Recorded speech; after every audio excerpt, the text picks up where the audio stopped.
This is a story of a man who is a real rodeo guy, a real cowboy, the most kind of live by the seat of his pants bad boy in the state of Texas. And he lives hard and lives fast with women and drugs and plenty of alcohol. And he contracts the HIV virus. And he doesn't want to believe it at first. And then he does, and kind of all the energy he put into being a bad boy, he starts putting into understanding his disease and understanding his health.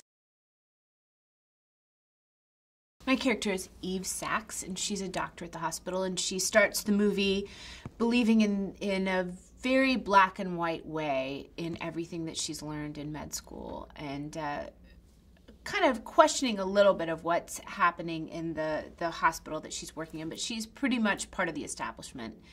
And she's inspired by and challenged by Ron Woodroof, and in the end stops working or reacting so much from her head and starts reacting from her heart.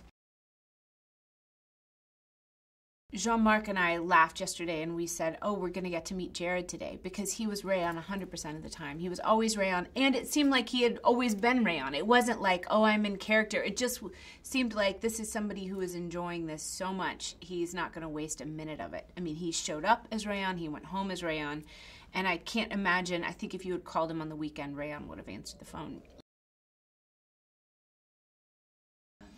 Jean-Marc had such great instincts and such a great eye for whatever was human. And often in a really hard time, what's human is humor.